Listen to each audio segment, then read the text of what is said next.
It is Wednesday night, everybody, and that means it's time for another episode of Unapologetic with Chet and Duffy here on Naked Sports, powered by Fans Only Sports Network. I'm your host, Chet, and to my right is my counterpart, Duffy. Duffy, how are we doing on a great hump day, my friend? Hump day again, back at it with the boy Chet. I'm excited to get to work and, a lot to talk about across all four, major North American sports leagues as we hit the playoffs in a couple of those leagues and things are starting to get really interesting. So great to be back on Wednesday, getting back in our little routine and getting to work. So how you doing today, Chet? It's been a weird, funky day, weird vibe, honestly, just because this is the last Wednesday I will be having this show here in Narragansett. I'll be moving back home to North Smithfield, so kind of a lot to take in. But we got sports, we got talk, we got a lot to dive into. So starting right out of the gate, we're going to do a 180 on you guys. Normally, we start off the show by talking about NFL news, but today we're jumping right into NBA playoffs to talk about the Boston Celtics. Jason Tatum scores 50 points to lead the Celtics past the Washington Wizards, 118-110 in the play-in tournament game. And now the Celtics have finally clinched the 7th seed, and they will be going on to face the Brooklyn Nets for a 7-game series. So, Duffy, thoughts on the game against the Wizards? Start us out. Great game by the Celtics, and this team, Wizards team that they've lost to a couple times this year, did not play their greatest basketball against the Wizards throughout the season. The Wizards have really been heating up as well, with Russell Westbrook recording, an unprecedented amount of triple doubles the last month of the season. They were riding with a lot of momentum in this game, especially with Jaylen Brown hurt for the Celtics. One superstar down for them, but Tatum picked up the weight for both of them and pretty much for the whole team. Put the team on his back last night. 50 points, like we were saying, which is absurd. And that's the third time this year he scored at least 50 points. I saw a stat today, actually. It was really interesting that this was the first time in history that there was a 50-point score in the NBA and a no-hitter in MLB on the same night. And it happened twice this year with Jason Tatum, and which is crazy to think of. But Tatum, 50 points, 8 boards, 4 assists. He played 41 minutes of the game. And Kemba Walker, too, really coming in strong last night. He had 29 points. I believe he had 5 3-pointers on the night. And, really stepping up when his inconsistent play was really a struggle for the Celtics the last couple of months as they, loomed around that that play-in tournament seed tier in the Eastern Conference, but really stepped up huge last night. And, they showed that they can give the Nets maybe 1 or 2 games in the next series and that, they're still legit. Not still legit. I don't think they're going to win the next series, but that was a great game they played last night. And it never really looked in doubt. Despite not at halftime, they came in the third quarter and they started really hot, got up to a 13-point lead in the third quarter, and it really never ended from there. So, yeah, and kind of looking Tatum with 50 points. And throughout the second half of the season, we've seen him score an unbelievable amount of points. Him and Jaylen Brown. Obviously, Jaylen Brown no longer playing since his wrist surgery keeps him out for the next 3 months. Very severe there. But Tatum still putting the team on his back, scoring 50 points. Kemba Walker with 29 in that game. They really they played lights out against this team. But bottom line is, it's the Washington Wizards. This is not a team that is really anybody was really thinking, they're going to move on to the second round. I'm pretty sure most people came into this matchup knowing the Celtics would be able to beat them. And of course they did. But you look at the Brooklyn Nets sitting at number 2, very surprised they did not get the number 1 seed like we had predicted earlier, about a couple months ago. 1 game out actually against the 76ers in the standings. And if they were healthy for, at least like half the games they lost, they would be the number 1 seed without a doubt. And that's something the Celtics fans were concerned about too. Sorry to cut you off, Shep. I want to make this point real quick. Yeah, absolutely.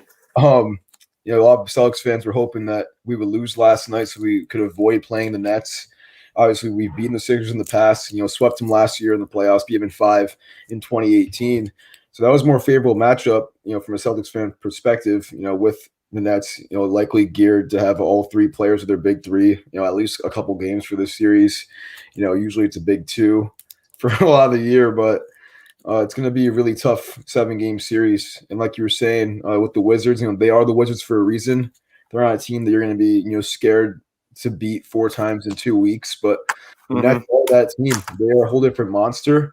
But, playing the Wizards, I think you get a good idea of, how your guys on the Celtics, match up against superstars like Russell Westbrook, like Bradley Beal.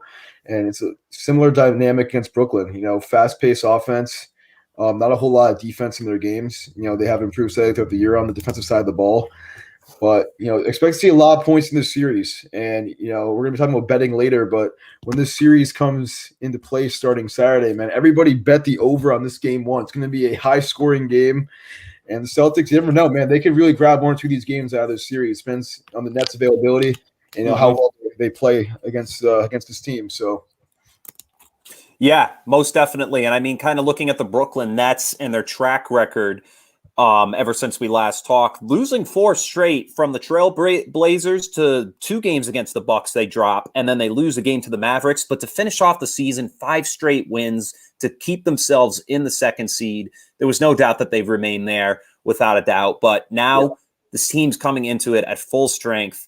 They're going to start off the series at home, obviously, for 2 games. But obviously this matchup is heavily favored in Brooklyn's favor for the most part. And for the Celtics, it's going to be a lot of ground to cover. A lot. I'm talking everything from scoring to defense, blocking shots, rebounds. Everything's going to be critical there. And then the bench is going to have to play a very critical role in moments because, I mean, for the most part, we're probably going to see Tatum play a majority of those minutes in the game and never see the bench. So I expect this team to be down a lot in this series. I really do. I just don't see Brooklyn really letting off the gas very much. Unless for some reason the Celtics suddenly just shock the world with the playoffs. But I don't know. Based on the way the NBA has become, based on the way the NBA is going, super teams rule the league. And this is one of those teams that is going to rule over the Celtics. Yeah, and it's gonna be a really tough matchup on both sides of the ball, obviously. Great point, though. Like you were saying with their bench, I don't know how their bench is going to line up against Brooklyn. Not even just their bench, but just in general. Only 20 bench points out of the 118 for the Celtics last night. And Brooklyn's team that can score off the bench, they can score a lot with their starting 5 too. So, I don't really think the Celtics will be able to keep pace with them the entire series. That's why I think it's going to be kind of short. And they're not able to score as many points as the Nets. That's what's going to come down to. And like we've been saying all year, like we've known for the last decade in the NBA, super teams do rule and talent wins in this league. That's the thing with basketball, compared to the hockey playoffs and basketball, the better team wins the series 95% of the time.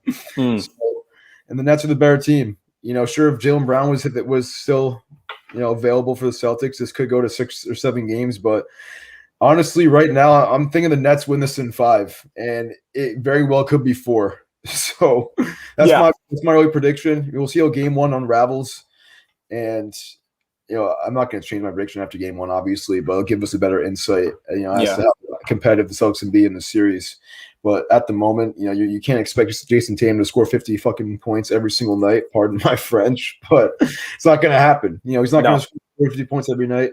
We've seen the Celtics lose to a lot of bad teams this year, like the Timberwolves, like the Oklahoma City Thunder recently. So against the Nets, can you beat them 4 times in 2 weeks? I'm going to say absolutely hell no. It's not going to happen. And we're trying to be realistic here. Yeah. And I mean, to kind of keep it with your point there, I really think, once again, I totally agree with your pick there. I think this team is going to lose this series tremendously. Tremendously. I just don't see. I think it'll be something that'll be pretty embarrassing to watch as a Celtics fan. I think once again they're going to lose this series in 5. It's going to be 5-game series. It's all right though, because you lose a guy like Jaylen Brown, it's tough to bounce back from that. Their ceiling was kind of getting swept in the first round anyways, or getting bounced in the first round anyways. Yeah, from the start. The fact that they even, a lot of Celtics fans, including myself, were nervous about even getting past the play-in tournament, and because they very well could have lost to the Wizards and the Indiana Pacers. The fact that they even made the dance with the game they played last night, it's about as happy as you can be as a Celtics fan for this year at least. Because this team's not going to compete. They're a 500 roster, and being realistic, yeah, the series will be over. This series will look bad by the time that we have our next show. Yeah, It definitely. could very well. It Yeah. could be a 2-0 series. Yeah, absolutely. And I mean, right now, when you look at the rest of the league at the moment for the playoff picture, so Boston goes to Brooklyn to start, then that will be on the 22nd, their first game. Memphis and San Antonio will play tonight to see which team will go on to play to either play Utah or Phoenix. And then, oh, wait. Yes, exactly. And then Golden State Warriors and the Los Angeles Lakers. This is a game I didn't expect coming into this season. That's the game that we see who plays. That's going to decide who plays. Who got the 1 seed? Was it Utah got the 1 seed or Phoenix? Let me see. It's Utah. Utah sits at it a game above Phoenix. Winner of that game play Phoenix. Wow, that's crazy. Yeah, it is crazy. It's a great game tonight, man. Everyone tune in. Everyone go slam Warriors money line. I don't know if they're going to win. Actually, no. I honestly think for that game, I'm going to be honest, Lakers at home. You got A. Disney and LeMickey back in the playoffs. Give me the Lakers tonight. I think they're going to win this game by at least 12 points. I see. Okay. I love the Warriors. I love Steph Curry, what he's been able to do this year, but I think that the Lakers take this one. That has to be star power too, Yeah, more likely than not. And then also in the Eastern Conference, the Pacers will be playing the Washington Wizards, and this will decide who goes on to play the 76ers.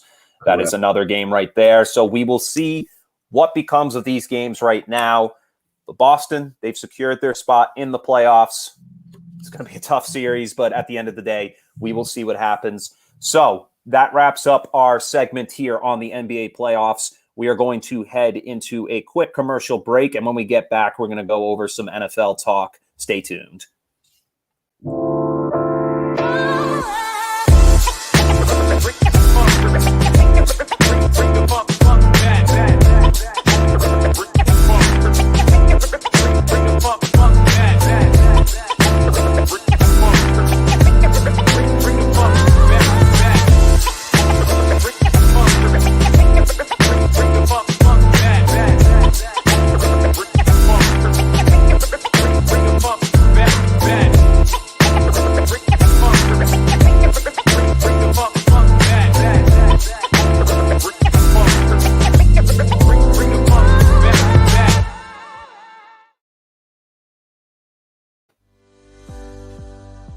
Pharmaceutical company Prevacus says their new concussion medication Prevacol helps repair nerves and promote cell growth. We can get the drug in the brain in less than 5 minutes. And our plan is when we get that diagnosis on the field of play, give the drug nasally, get it in the brain quickly. When it gets in the brain, it actually gets into the nucleus of your brain cells, and it reduces swelling, inflammation, and oxidative stress at the same time. When Jake and I first talked about this many years ago, one of my first questions was, will this help me? And he goes, no, this is for treatment immediately when a concussion or you think a concussion has occurred. Yeah. The acute problems that exist later on in life, if we can take care of these at an early age and start getting some of these things to our children and grandchildren, and I think we can make this game, our game, football, a safer place. And so the whole goal is we're trying to make the game safer. And so Odyssey and this drug, we believe, can be a game changer in so many different ways. Yes, on the football field, in the game of football, because that's where my passion lies, but also in the game of life.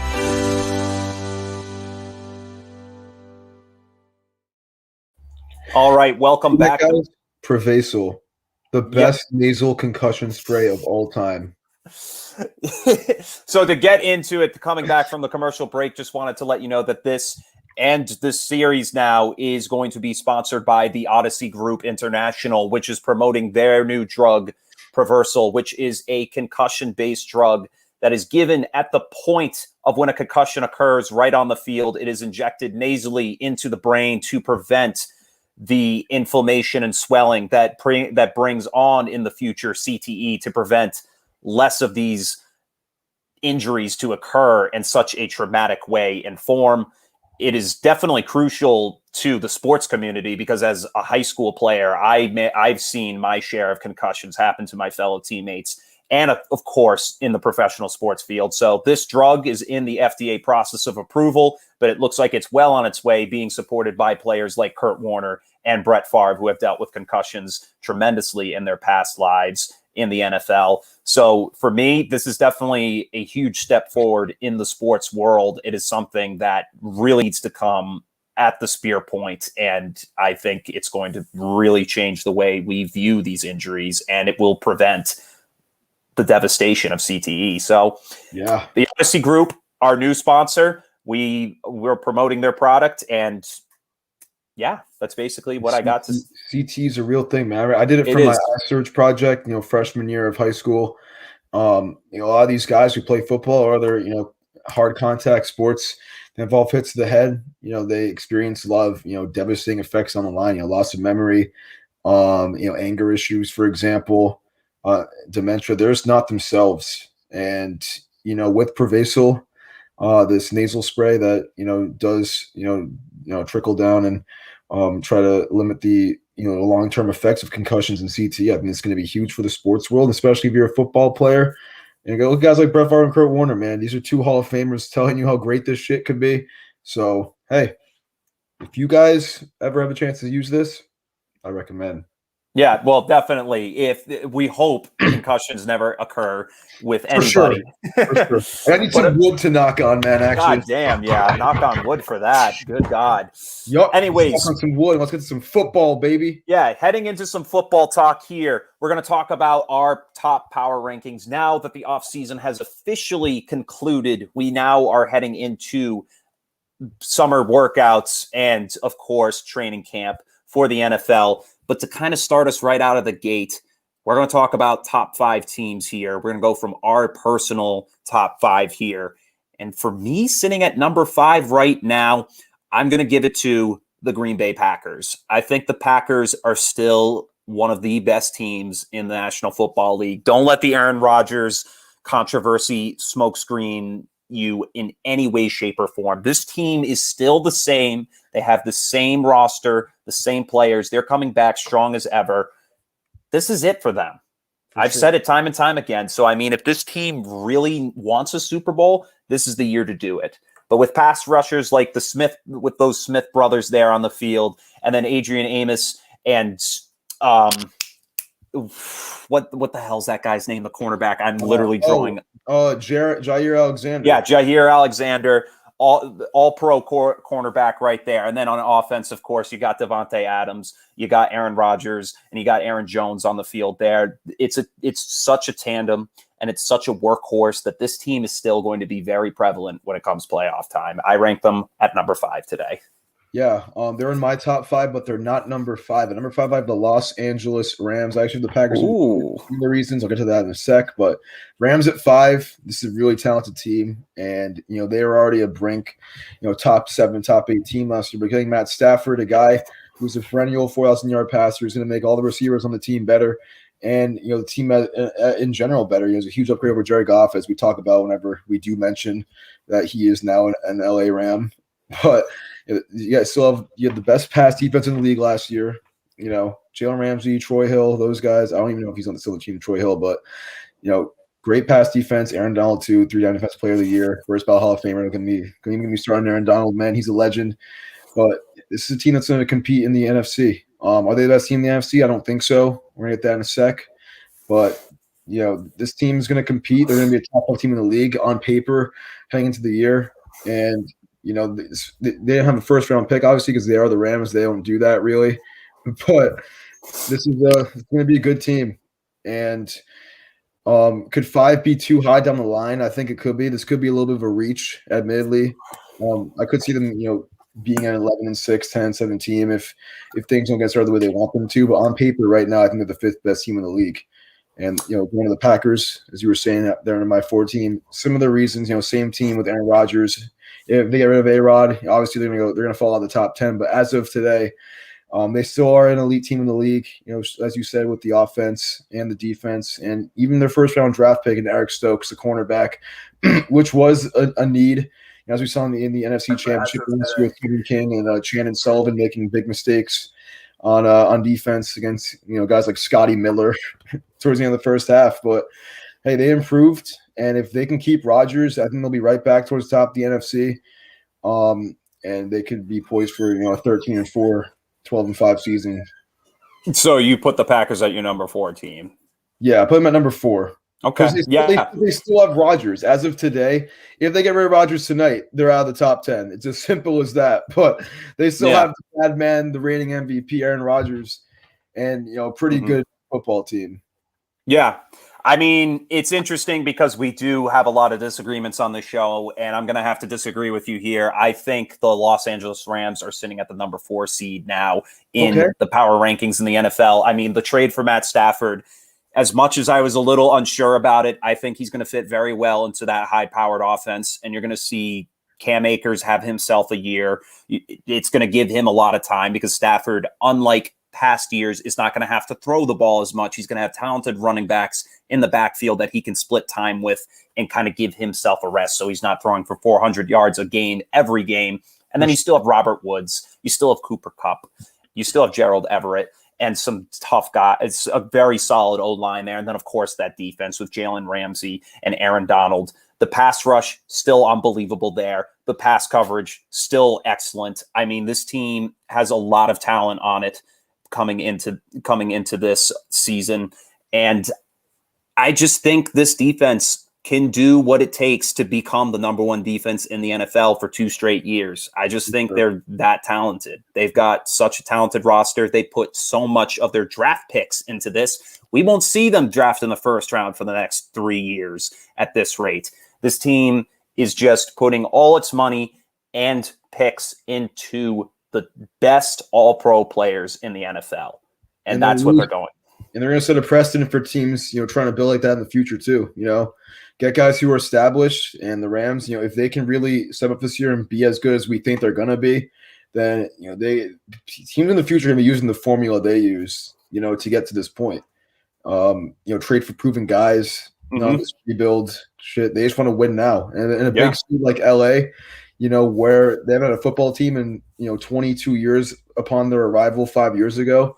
The LA Rams in this stretch, they're arguably better than any St. Louis Rams team other than, the greatest show on turf. So, honestly. Yeah, honestly, I agree with you right there.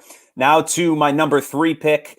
I think nobody will be shocked by this pick right here. I'm going with the Buffalo Bills here. Me the too. Buffalo Bills last season proved themselves to not only be one of the best teams in football, but easily a contender to topple down the Chiefs in the AFC for seasons to come, to be a contender against them. I just think what Josh Allen has put on there with the tandem with Stephon Diggs, Cole Beasley, and just players on that offense and defensive wise, it's Tre'Davious White and Levi Wallace in coverage. It's just an unbelievable show to watch there. I mean, this team, the Bills Mafia, they are for real. Coming in last season at a 12-4 record at the number 2 seed, they definitely should have been a lot more competitive in that AFC Championship game. I don't think we saw everything that team brought to the table in that game, as they were completely destroyed in Kansas City. I think we'll see them come back this season with a vengeance, but I do not place them above the Chiefs. The Chiefs are still a much more talented, well-rounded team, because we're talking about a team that's been to back-to-back Super Bowls and nearly 3 Super Bowls, if not for the New England Patriots. So, I mean, TB12. That's a really easy 3rd pick. I agree. The Bills, we saw last year how good they are. Winning a lot of games down the stretch, and they finished the regular season with like 6 or 7 or 8 straight wins or something like that. It's a very good football team. They're going to be even better next year if they can just keep it up, or they could be worse.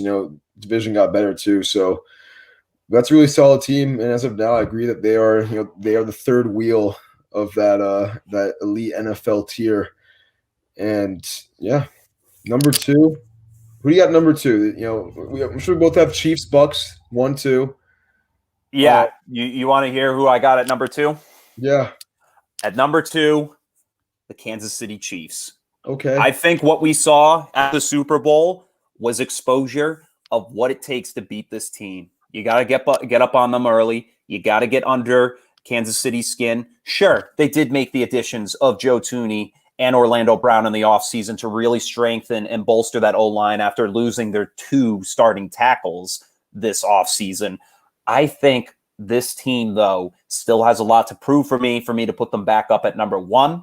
Obviously, we'll see what happens. Patrick Mahomes is still the same guy. Travis Kelce and Tyreek Hill, both still very talented players. And that defense is spearheaded by Tyrann Mathieu and Chris Jones there on that defensive line. I think this team still is the number 1 seed in the AFC. I just think, this team, I just think after that Super Bowl, I think they deserve to drop down to number 2. Yeah, as bad as I want to put them number 1, because they did make a lot of improvements in the offseason. They did, sign Eric Fisher. He got signed by the Colts, excuse me. They did trade for Orlando Brown Jr. They did, sign Joe Thuney. They did draft a center in round 2 too, by the way, and Creed Humphrey. Yeah. So, the offensive line's really improved since last year. And the other title's going to come back also, Mitchell Schwartz, next year as well. So O-line's great. That offense is, arguably the template for an elite offense that you want to have in the NFL. But it's tough to put them over the Bucs at number 1 because the Bucs, first Super Bowl champion ever to return every single starter and more, guys like AB on the team as we talk about week in and week out. So they got to be number 1 for me too at this point. After we just completely annihilated the Chiefs in Super Bowl 55. But if the Chiefs played them again tomorrow, honestly, I would probably bet the Chiefs, Yeah, I could see that. I don't know. I think the Chiefs, they're just more intimidating than the Bucs are. They're definitely more, they're scarier. And the Bucs, prove that they had their number in the Super Bowl, by a lot, but I don't know, man. I mean, the Bucs, it just feels right to put the number 1 now because of that game, because of, their consistency going in next year in terms of what they have on their roster. But the Chiefs, they actually improved. They got better in spots that they were, weak at. The Bucs kind of kept the same core around them. So if someone put the Chiefs number 1, I wouldn't really have a problem with that. But just coming from, my lifelong, Brady-rooted football biases, I can't put him behind the team that he just beat in the Super Bowl. That's well with me. Yeah, that brings me to my point once again, agreeing with you. The Tampa Bay Buccaneers, after that incredible performance back in February, this team has proven that they are the best team in the NFL. Tom Brady coming back with the team. And then, of course, you got Chris Godwin returning, Antonio Brown returning, Shaq Barrett, Levante David. They've just done everything they can to keep this talented roster together. And you still have, and I mean, it's just, even though they don't look the same, well, they literally look the same because they are the same, the exact same. Which is scary. It's scary. But at the same time, people will think, oh, well, maybe people will pick up on the Bucs next season. But the thing is, you're not. Tom Brady is just Tom Brady. You could.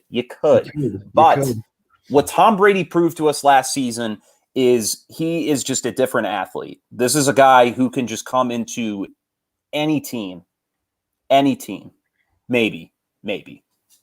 Obviously, we saw 2 years ago with the Patriots that he wasn't able to do anything without those weapons. But obviously, with the weapons he has at his disposal and the game plan that he really brings for the team as a whole, alongside with head coach Bruce Arians, I just think it's going to be a tough tandem to beat. I think he's proven that this team is going to be a tough team to beat next season. Will they make it to the Super Bowl?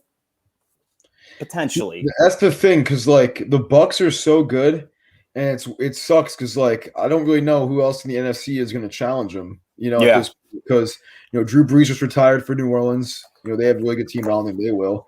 Yeah. Aaron Rodgers could be out of Green Bay and head to the AFC, so that's still up in the air. And when we talk about the Rams too, just a few slots ago, could you really see Matt Stafford beating Tom Brady in the playoff game? No, not really. No, you can't. So it's really hard for me to put them lower than number 1 for that reason. Also, who's going to compete with them? And the only other Yeah. I don't know if anyone will, Because, I mean, the only other teams that I could really see besides the Rams and the Packers is the Seattle Seahawks and the San Francisco 49ers. Yeah. I think those two teams. I was thinking too. Yeah, and I mean, the Niners, they're back and healthy after a very tough season last year. And the Seahawks, I mean, they've got their own problem. You have Russell Wilson, and you have DK Metcalf, Tyler Lockett. You've got the pieces to have a very talented offense, and you got Chris Carson back. That defense is still solid. I think they do solid. They were one of the worst in the league last year in terms of passing yardage. So let Cam Newton throw for 397 on him, which is insane. That tells a lot. 2020 Cam throwing for 4 bills. That says a lot about your defense. So. And this is the tough part of the season because now we're kind of just scraping for what we can at the NFL because there's no fucking news going on right now. It's unbelievable. But we'll have an Aaron Rodgers trade by next week, maybe. We have a little bombshell. Yeah. Maybe see if there's any breaking news that I missed on my phone. No, nothing. Exactly. Who knows? I think it could be something that's being blown up. But for the most part, obviously, I could see why Aaron Rodgers wouldn't be too happy with his team right now. But at the same time, he was kind of pushing for the team to help him more so than the team. So we'll see what happens. Hopefully, good point that I never thought of, but like that point. Yeah, I mean, think about it. Mike McCarthy, when he coached the team, was literally every draft or every offseason was getting players to make Rodgers better. McCarthy got bitched out of Green Bay by Rodgers. Rodgers has ego issues too. He has problems with his own fucking family. Pardon my French once again, but come on. This guy can't even talk to his mom. I don't know what went behind those closed doors in the Rodgers family, but I hate this narrative. This is getting off the topic here, but I hate this narrative the last decade in the NFL since Rodgers became an elite quarterback that everything that happens in Green Bay is not Aaron Rodgers' fault. He's some type of saint. That can't do wrong. He's infallible. I don't see him as a saint that much anymore. He's not. He's a great quarterback. He's a generational talent. Yes. He's a first ballot Hall of Famer. Absolutely. But he's a dick. He's a dick. Yeah.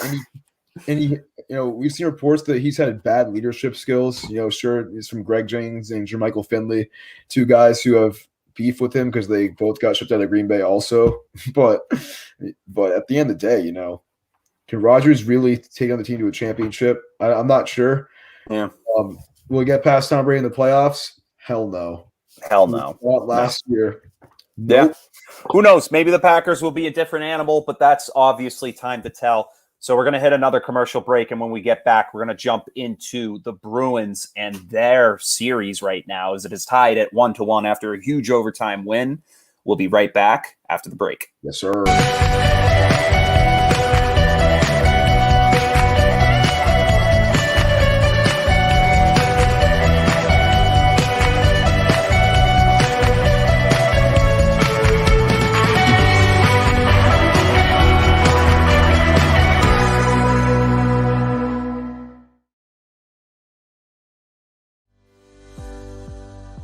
Pharmaceutical company Prevacus says their new concussion medication Prevacol helps repair nerves and promote cell growth. We can get the drug in the brain in less than 5 minutes. And our plan is when we get that diagnosis on the field of play, give the drug nasally, get it in the brain quickly. When it gets in the brain, it actually gets into the nucleus of your brain cells, and it reduces swelling, inflammation, and oxidative stress at the same time. When Jake and I first talked about this many years ago, one of my first questions was, will this help me? And he goes, no, this is for treatment immediately when a concussion or you think a concussion has occurred. Yeah. The acute problems that exist later on in life, if we can take care of these at an early age and start getting some of these things to our children and grandchildren, and I think we can make this game, our game, football, a safer place. And so the whole goal is we're trying to make the game safer. And so Odyssey and this drug, we believe, can be a game changer in so many different ways. Yes, on the football field, in the game of football, because that's where my passion lies, but also in the game of life.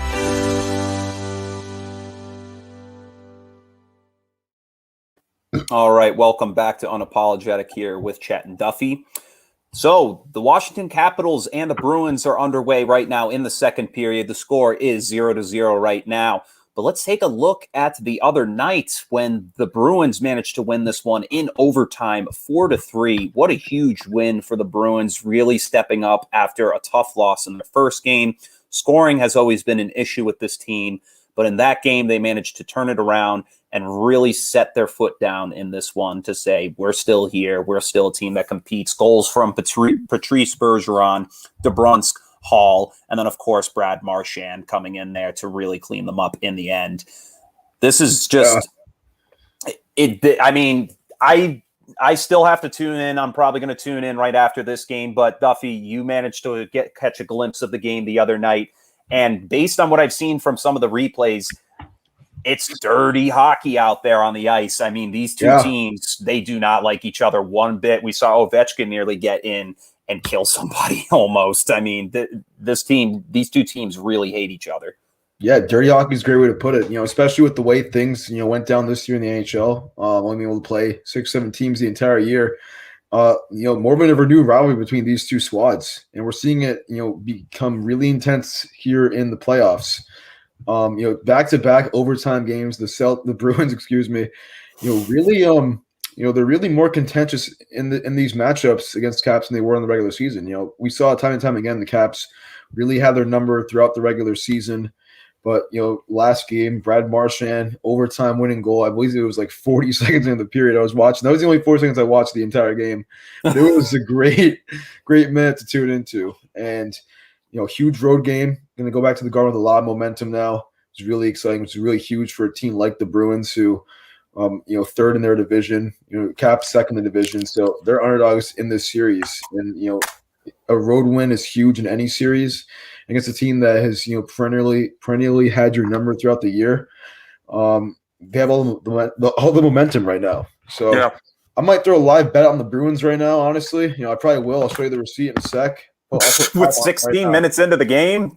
Yeah, I'll put 5 on them right now, dude. Like, I don't care. Or not 16 minutes. Well, I mean, they're at the 16th minute period, just about now. It's the second. Yeah, but I mean, as of right now, we can see that. I mean, this is going to be a tough one. I mean, this could come down to this could be a 1-0 game by the end of it. Who knows? I mean, right now, no goals have been scored. There's only been, I believe, let's see, 1, 2, 3, 4, 5, 6, 7 goals shots by the Capitals.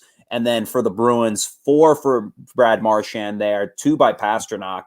So we got 6 right there, 7, 8, 9, 10 shots there, 1 off the bench. So, I mean, shots are being taken, but this is a goaltender's battle right here between Tuukka Rask and my bad, 1 second, Jesus. The Capitals goalie is Sazmanov. Yeah, I just bet $4 on the Bruins -1.5. Maybe not hit because it is a goaltending game. They won by 2 goals now, but let's see that receipt. I need proof. Yeah, I'll tell you right now, guys. As I'm placing the bet on this show, I've said every time I've made a bet on this show. Look at that, $4 to win 10. Do you guys have a gambling addiction? I don't think I do, but if you do, go get some help. And so now this is a PSA. Really try to conquer your demons, because nothing is really as pivotal in this life, as much as we hate to admit, as your finances.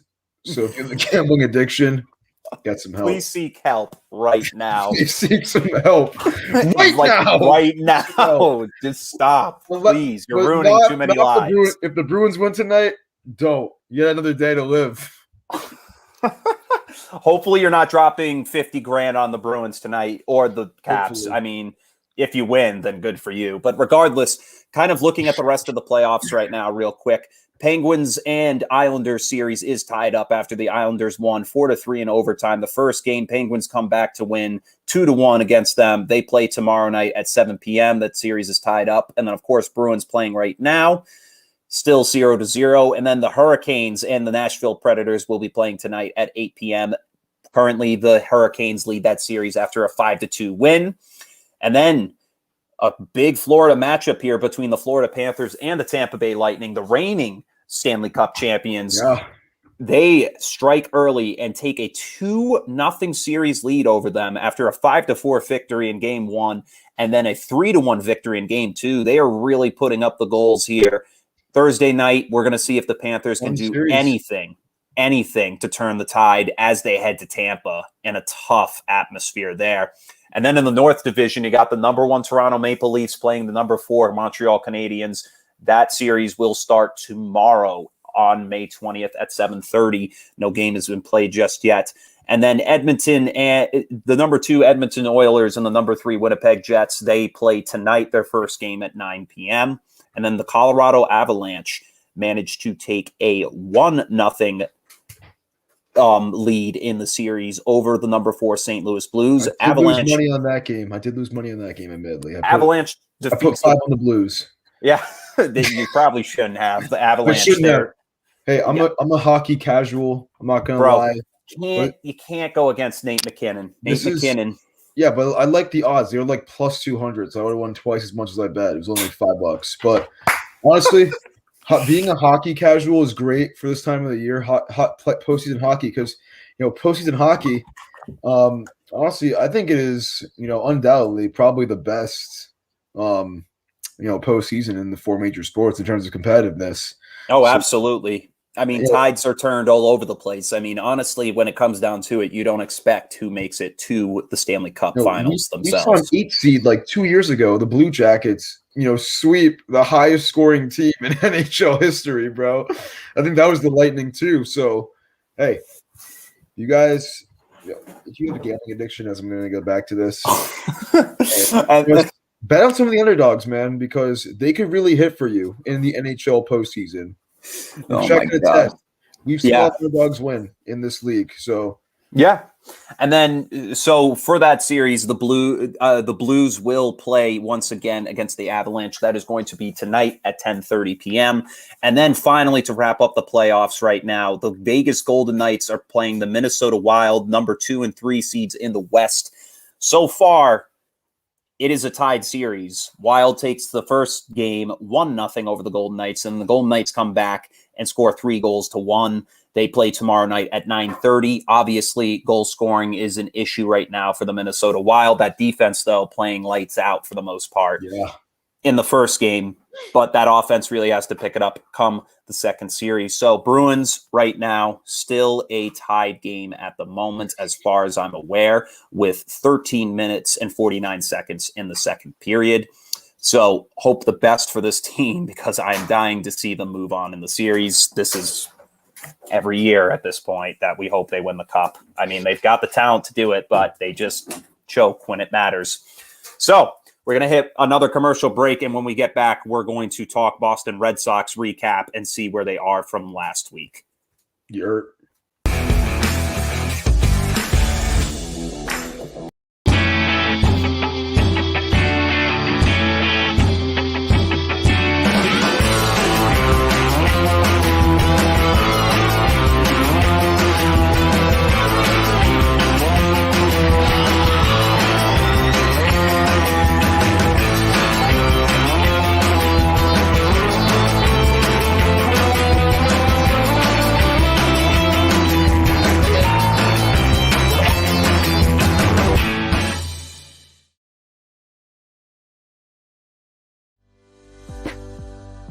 Pharmaceutical company Prevacus says their new concussion medication Prevacol helps repair nerves and promote cell growth. We can get the drug in the brain in less than 5 minutes. And our plan is, when we get that diagnosis on the field of play, give the drug nasally, get it in the brain quickly.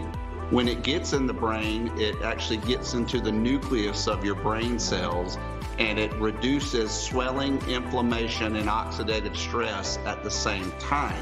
When Jake and I first talked about this many years ago, one of my first questions was, will this help me? And he goes, no, this is for treatment immediately when a concussion, or you think a concussion has occurred. The acute problems that exist later on in life, if we can take care of these at an early age and start getting some of these things to our children and grandchildren, and I think we can make this game, our game, football, a safer place. And so the whole goal is we're trying to make the game safer. And so Odyssey and this drug, we believe, can be a game changer in so many different ways. Yes, on the football field, in the game of football, because that's where my passion lies, but also in the game of life.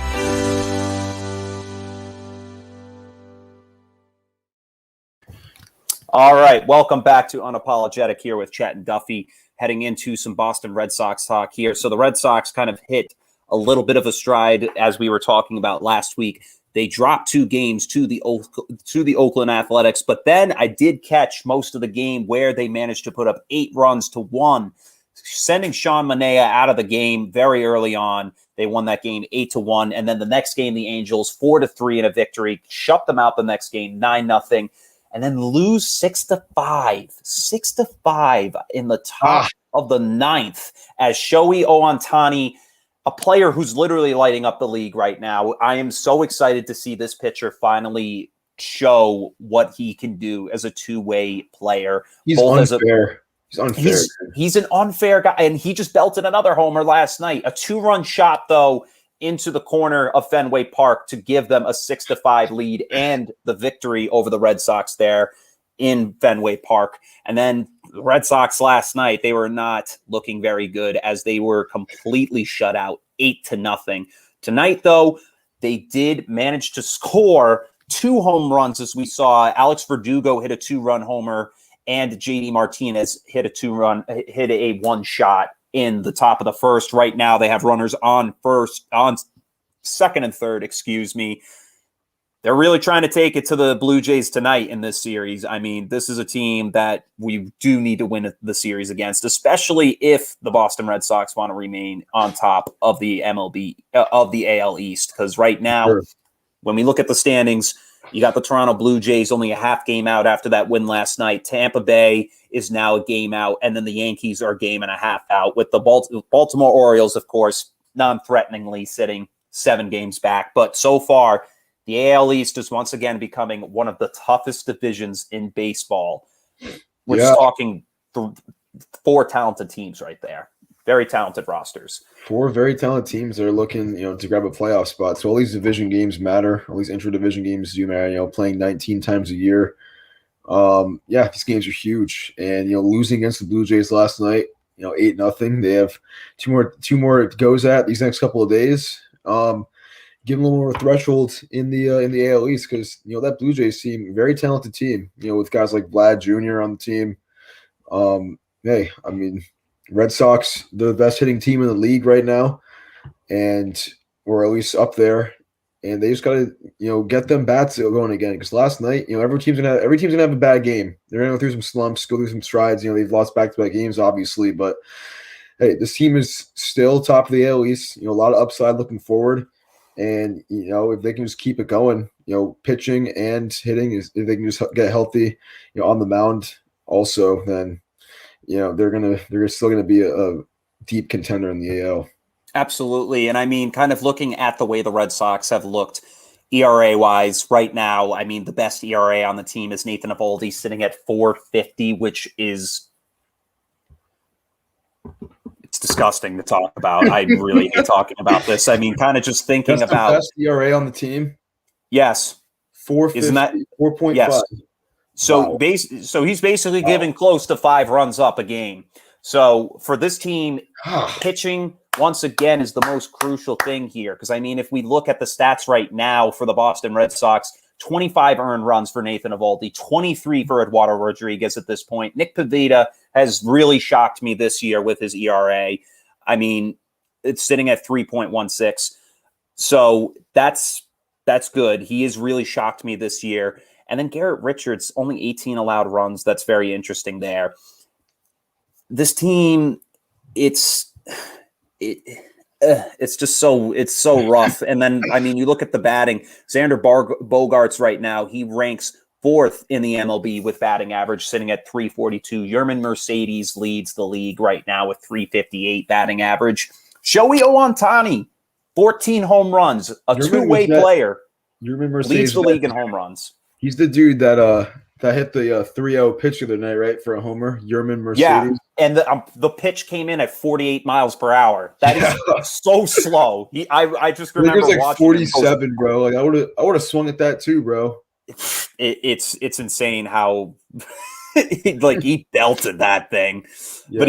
But even Shohei Ohtani, it's just unbelievable to see a player like him come up, because you don't see players like this come out very often. At home right now for him, for LA, he has a 0.66 ERA, a 2.10 on the year, but a 0.6 ERA at home. That is just unbelievable. That means he's literally only given up at least one run in at least the 3 or 4 appearances he's made. That's crazy to think about. Rafael Devers and JD Martinez are at the top of the RBI list. Rafael Devers leads with 34 RBIs.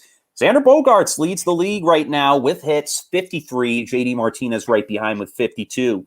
And then in terms of pitching leaders, Jack Flaherty of the St. Louis Cardinals with 7.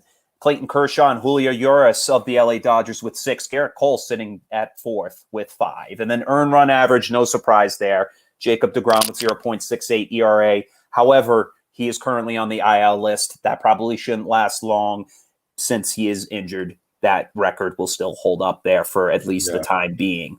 Yeah. And then John Means of the Baltimore Orioles, a 1.21. He's easily one of the most shining players on that team at the moment. Brandon Woodworth of Milwaukee with a 1.58. Yu Darvish really shocking me this season for the San Diego Padres with a 1.81 ERA.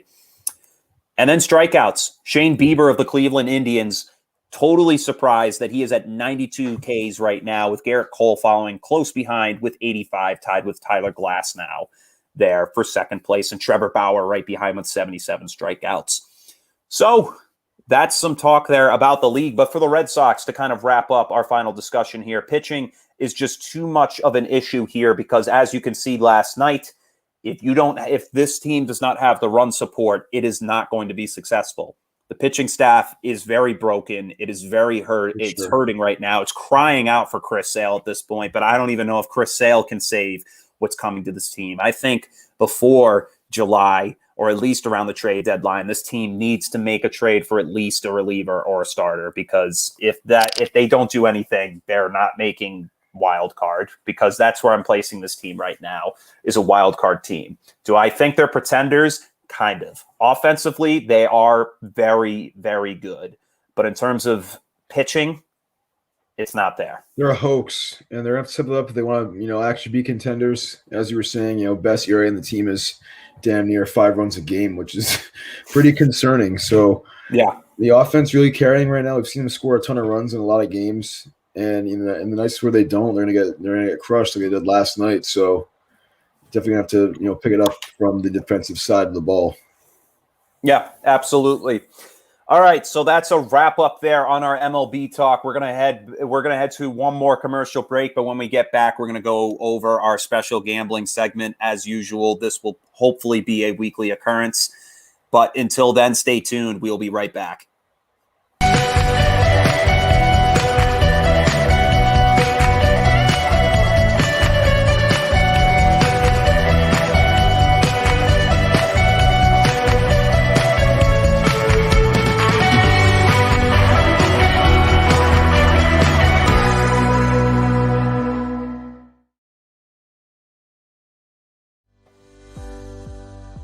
Pharmaceutical company Prevacus says their new concussion medication Prevacol helps repair nerves and promote cell growth. We can get the drug in the brain in less than 5 minutes. And our plan is, when we get that diagnosis on the field of play, give the drug nasally, get it in the brain quickly. When it gets in the brain, it actually gets into the nucleus of your brain cells, and it reduces swelling, inflammation, and oxidative stress at the same time. When Jake and I first talked about this many years ago, one of my first questions was, will this help me? And he goes, no, this is for treatment immediately when a concussion, or you think a concussion has occurred. Yeah. The acute problems that exist later on in life, if we can take care of these at an early age and start getting some of these things to our children and grandchildren, and I think we can make this game, our game, football, a safer place. And so the whole goal is we're trying to make the game safer. And so Odyssey and this drug, we believe, can be a game changer in so many different ways. Yes, on the football field, in the game of football, because that's where my passion lies, but also in the game of life.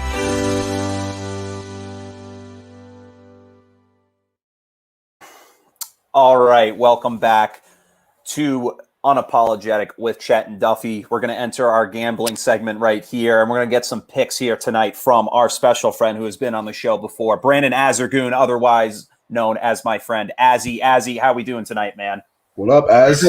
How you doing, boys? How you doing? My brain is fried. I'm malnourished. I'm dehydrated, but I am here to give you the picks. The winner chicken dinners tonight. Premium ginger ale, bro. Yeah, hydrate. I'm drinking some water. I got everything going. I'm fueled. I've been cramming for some exams, but it's been good. It's been good. All right. Well, now that you got that H2O in your system, let's hear some of those picks right off the bat. Yeah, definitely. So a lightning pick to really start today. The game's at 8 o'clock, so you got 2 minutes left to put it in. Kind of segue into that NHL talk that you guys had earlier tonight, and it's going to be the Hurricanes over Nashville. They've played each other about 3 times in the last few games, and the playoffs are starting. The Nashville did win the game 1, and I think they're going to win game 2 again. I like the money line here. It's a super safe bet. It's minus 200. But if you parlay that with the over, which is 5.5, I think it'd be a nice little good payday there. It's always high scoring between these two teams. I think the lowest in the last 4 or 5 games has been about 4 goals, with the playoff game being about 5 to 7. So it's going to be a really good game. Really good game. That is interesting, considering this is going to be in Carolina, where you are currently present. I mean, we're talking a number 1 seed to a number 4 seed here. I mean, what do you think Nashville brings to the table? I actually bet on Nashville game 1. I saw they were like plus 200, and I was like, screw it. I lost. I mean, Nashville's not a bad team. I just think the Hurricanes really have it this year. They're representing Carolina. Carolina's a huge hockey state. Kidding. But they got that guy Sebastian Aho. I mean, he's leading in points, he's leading in goals, he's leading in assists for the team. He's a superstar stud for the team. He's really getting home and really doing whatever he can for the team to win. And I think in a high scoring offense like this, he's going to be the key. As long as he plays well, they're going to beat Nashville in probably 5 or 5. So you only think they're going to take tonight? Yeah, probably tonight. So this is the only game to bet on Nashville. This is a just PSA. Tonight. So if you have a gambling addiction, only bet on the Nashville Predators this once, and then that's it. No, I'm saying bet the Hurricanes. Bet on the Nashville big. Maybe I said that wrong. I'm saying bet on the Hurricanes. No, you did say the Hurricanes, because I thought I was mad confused when Chet said. I'm misinterpreting. I guess. I guess I'm not as honed in. I need more H2O. So let's hear that second hockey. I thought you were being serious, Azzy, when you said North Carolina was a big hockey state for a second. I was losing. Yeah, you had me for a second. There's a lot of snow here, a lot of ice. But no, I mean that's the only hockey pick I got tonight. I mean, I'm really jumping right into the NBA playoffs. The big thing I was going to say to you guys was the Grizzlies spread, whatever it is. As of now, I kind of knew it was going to be a blowout. It's 23-6. I was hoping it didn't start out this early because they were only -4. So I was going to say anything under 10 bet. Probably now it's around 12 to 15 for a spread. But if you keep watching that game and you see it go under 10, I would take it, because I think the Grizzlies are going to win by at least 10 this game. Those playing games are a joke. I don't understand them. I mean, it was kind of interesting to have them last season just because they had to stop completely. But I think now implicating it, it just doesn't really make sense to me. And I mean, I guess it's cool because you could get that upset, but like at the end of the day, it's the fucking NBA. The better team's going to win at the end of the day. And obviously San Antonio doesn't have enough to really take this one. So obviously I'm pretty sure your next one that you're going to talk about is what I think it is. One, Azzy, because I'm really interested. Playing the Warriors and Golden State. I like the Warriors spread. And Golden State. Warriors and Lakers. Jeez. This is how fried my brain is. The Warriors plus 6.5. I do like the spread. I don't mind it. I think if you're a risky bettor, you should go for it. I do believe in Curry. I do believe he can lead a team. He's got some good pieces if they play well. It all comes down to how the other pieces play, the Draymonds, the Wiggins, the Oubres of the world. If they, even the Wisemans, if they play well, they're going to do Pray okay. And they're going to be all right. They'll take the Lakers and they might win maybe one game, and probably the Lakers will win the second game or whatever the case may be. But I think the Warriors plus 6.5 isn't a bad bet. I love, and I'm hammering the over. The over is only at 218. I just You did got that. Curry probably going to get 40. You got Davis probably going to get 30. You got LeBron probably going to get 25. I'm hammering that bet. No matter what. I just put a few bucks on it when I was talking with Chet about gambling addictions earlier in that segment. I was like, because earlier today, Begatino sent me a text. He was like, yo, Warriors Lakers over under 218. And I was like, that's it. 218. We've seen 240 for these Nets games, for these Wizards games, but Warriors Lakers in a play-in. We got LeBron and Curry and AD. And, Juan Toscano Anderson, man, give me the over. I love that pick, Azzy, man. I took it also. So I think that's an easy bet. I think that's blasphemously low. Yeah, I mean, obviously we've seen how the Lakers have played this year without the likes of Anthony Davis and LeBron James. They're just nothing, but they're just nothing. They really can't do anything without those two guys. So, I mean, this could be a big moment. I mean, I definitely like the Warriors pick. It's tough for me to bet against easily a future Hall of Famer, LeBron James. I think this is a moment for him to really step up and say, I'm still here. This injury doesn't mean shit to me. But I mean, I like to see the man fall because I am not a LeBron James fan by any sense of the word. So I will take this bet with the Warriors. I think the Warriors have what it takes to topple down the Lakers tonight. It's really tough because, one part of me thinks the Lakers could win by, 15 or 20 points. But, I just put, 5 on the Warriors plus 240 or some shit. So I like the odds too much. And the way with Curry's been playing, he could realistically drop 45 points in a win. So easily. I don't want to bet against Curry or LeBron. So I mean, averaging 32 points a game is just too good to go against. He just scored 46 2 days ago against the Grizzlies. So, I mean, plus 6.5. That's a really good bet in my opinion. I have the money line for them. So I'm gonna have to go along with this plus 6.5 morally. But and I mean, this kind of brings this could be a Lakers blowout win. I'm saying. I mean, a little off topic here, but obviously staying with basketball. I mean, Joel Embiid and Nikola Jokic have obviously proven that they are front runners for the MVP race. But honestly, I want Steph Curry to win it. I really want to see Steph win this fucking award. I think he's going to get second. Yeah, probably. I think Embiid missed so many games, but I just think if he wins this game, he'll definitely get second. Yeah, if he wins this game or potentially even the second one to get in the play-in, he'll get second. Yeah. I mean, he's just proven that in the second half of the year, he is just still an absolute animal. It's disgusting. So do you have any other picks for us? Or 37 a game last month, which is nuts. I saw that today again. It was crazy. Yeah, he's putting the team on his back. It's ridiculous. I mean, the man is playing out of his mind, especially without a Klay Thompson by him on his side. I think they would obviously be a top 3 team. I mean, even sticking with basketball, I honestly love the Suns this year. I think they're going to go far. I think Chris Paul is probably the only one and people are starting to talk about him now, but he should be in that MVP conversation, and they're starting to bring him up. But I think he definitely deserves more than that because the Suns were barely even a playoff team before he showed up, and now they're potentially the 1 to 2. Well, excuse me, they're the 2 seed now. Not even a playoff team, Yeah, exactly. And it's just he changed that game. But I don't want to segue, but I know you guys want to hear the last pick. So the last pick is a little bit different than what I've normally done, but I think it's a really good value for your money. And it's Rory plus 120 in the tournament versus John Ram. And I honestly think it's a great pick. Rory's been playing well.